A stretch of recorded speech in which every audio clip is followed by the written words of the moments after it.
नमस्ते सम्पूर्णमा र आज सानो भिडियो लिएर आएको छु। यो भिडियो चाहिँ अहिले सामाजिक सञ्जालमा भाइरल भइरहेको सानो भिडियोको रिप्लाई हो।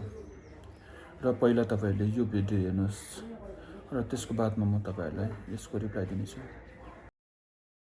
बुद्धलाई धर्म भनेर मान्दिन, तर पनि यद्यपि हाम्रो शास्त्रमा भगवान बुद्धलाई चाहिँ 9 अवतारको रूपमा राखिदिएको छ र मात्र बुद्ध धर्म बाँचिरहेको छ। अहिले वास्तवमा यो 9 अवतारको रूपमा विष्णुको 9 अवतारको रूपमा नमानिदिएको भए, हामी हिन्दूहरूले नमानिदिएको भए बुद्ध धर्म उहिले पतन भइसक्थ्यो क्या।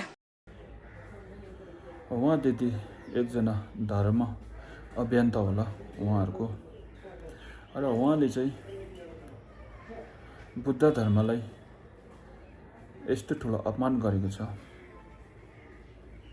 उहाँले भन्नुभएको छ उहाँहरुको ग्रन्थमा भगवान बुद्धलाई विष्णुको 9 अवतार भनेर नलेखेको हो भने बुद्ध धर्म पहिला नै मासिसकेको हुन्थ्यो, नष्ट भइसकेको हुन्थ्यो भनेर त्यस्तो खालको उहाँले कुरा राख्नु भएको छ।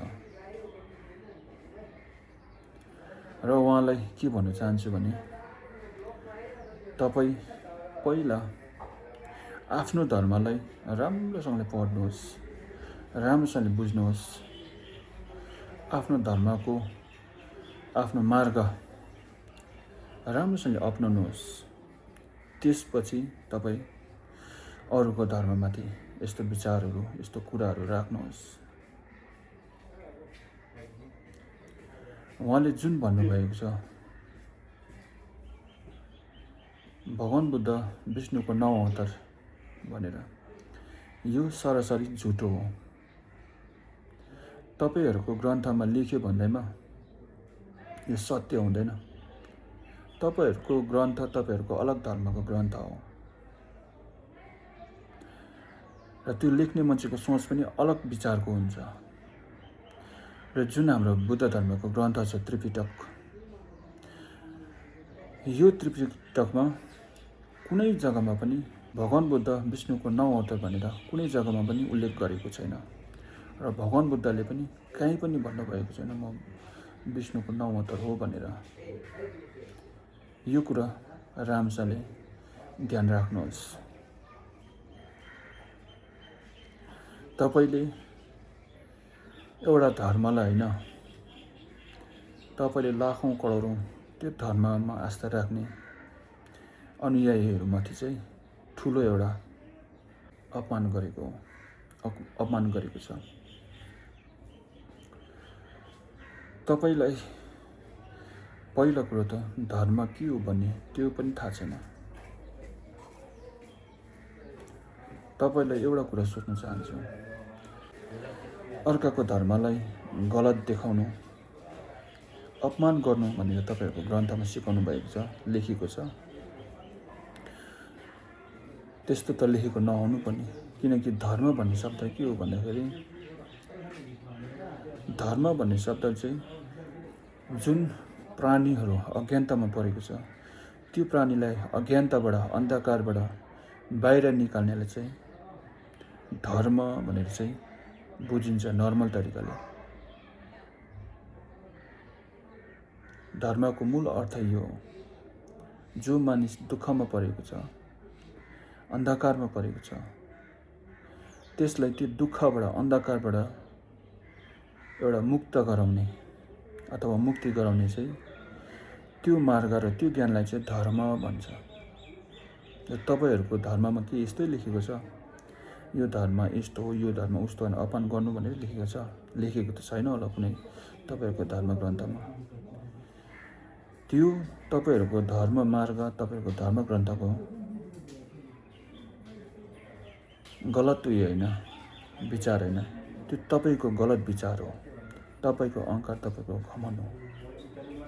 जुन अरु धर्ममाथि तपाईले त्यस्तो खालको गलत विचार राख्नुहुन्छ। तपाईले धर्म बुझेको भए तपाईले यो अरूको धर्मलाई यसमा अपमान कहिले पनि गर्दैन। तपाईले धर्म नबुझेको कारणले गर्दाखेरि तपाईले यो अरूको धर्मलाई, अरूलाई अपमान गरेको हो। तपाईले अरूको धर्ममाथि र भगवान बुद्धमाथि तपाईँले यो अपमान गरेको हो, गलत प्रचार गरेको हो। अहिले संसारमा किन अशान्ति भइरहेछ, झै झगडा भइरहेछ, एउटा देश अर्को देशसँग झगडा भइरहेछ, त्यो सबै के को कारणले भएको हो थाहा छ तपाईँलाई? यो सबै यो धर्मको कारणले गर्दाखेरि, जुन धर्मको ज्ञान छ, धर्मको एउटा मार्ग छ, त्यो चाहिँ गलत अपनाएको कारणले गर्दाखेरि यस्तो भएको हो। मेरो धर्म मात्रै राम्रो र अरूको धर्म नराम्रो भन्ने यस्तो गलत विचार राखेको कारणले गर्दाखेरि अहिले जति पनि झगडा भइरहेको छ नि, इरान भयो, अमेरिका भयो, रसिया भयो, युक्रेन भयो, जति पनि अशान्ति देशहरू छन्, यो सबै त्यो धर्मको कारणले गर्दाखेरि, त्यो खालको विचारको कारणले गर्दाखेरि भएको हो। एकअर्कामा अहङ्कार घमण्ड ज्यादा भएको कारणले गर्दाखेरि भएको हो। तँलाई अगाडि बढ्नु दिँदिनँ, तँलाई विकसित हुनु दिँदिनँ भन्ने भावनाको कारणले गर्दाखेरि चाहिँ यो अशान्ति भएको हो। र यो खालको भावना, यो खालको विचार कहाँबाट आएको भन्दाखेरि सबै आफ्नो धर्मको विपरीत अथवा धर्मको गलत प्रचार र गलत ज्ञानको कारणले गर्दाखेरि भएको हो। यो कारणले गर्दाखेरि अहिले संसारमा अशान्ति छ एकअर्का देशमा। तपाईँ एकदम धर्म अभ्यन्ता सही 100% हुनु हो भने तपाईँले अरूको धर्मलाई कहिले पनि यस्तो खालको गलत प्रचार र अपमान कहिले पनि गर्दैन, यस्तो झुटो प्रचार कहिले पनि गर्दैन। र अन्तमा यही भन्न चाहन्छु, भगवान बुद्ध चाहिँ विष्णु भगवानको 9 अवतार कहिले पनि होइन र भगवान बुद्धले पनि कहिले पनि भन्नुभएको छैन र बुद्ध ग्रन्थमा पनि कहीँ पनि उल्लेख गरेको छैन। र तपाईँहरू यस्तो भ्रममा नपर्नुहोस्। तपाईँहरूको आफ्नो धर्म छ, हाम्रो आफ्नो धर्म छ, तपाईँहरूको आफ्नो धर्म मार्ग छ, हाम्रो आफ्नो मार्ग छ। आफ्नो मार्गमा आफ्नो धर्म राम्रोसँगले बुझेर जानेर आफ्नो मार्गलाई अपनाऊ है। विश्वमा शान्ति ल्याउने एउटा हामीले पहल गरौँ। गाउँमा समाजमा शान्ति ल्याउने, सुख समृद्धि ल्याउने एउटा अभियान, एउटा राम्रो कार्यहरू कामहरू गरौँ। यस्तो गलत विचारहरू, गलत मेसेजहरू चाहिँ सामाजिक सञ्जाल र समाजतिर नफैलाउँ, यस्तो अशान्ति नबनाऊ। र यो भन्दै म यो सानो भिडियोलाई यहीँ समाप्त गर्दछु र तपाईँहरूलाई के कस्तो लाग्छ कमेन्टमा लेख्नुहोस् होला। र अन्तमा यो भन्न चाहन्छु, यो मैले कुनै धर्मलाई, कुनै धर्म मान्ने अनुयायीहरूलाई, फलोवर्सहरूलाई नराम्रो भनेर टार्गेट गरेर बनाएको भिडियो होइन।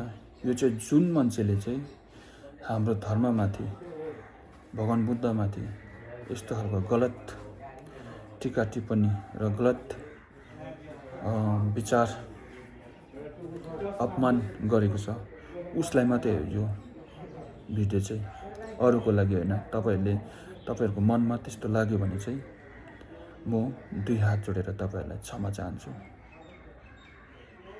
धन्यवाद।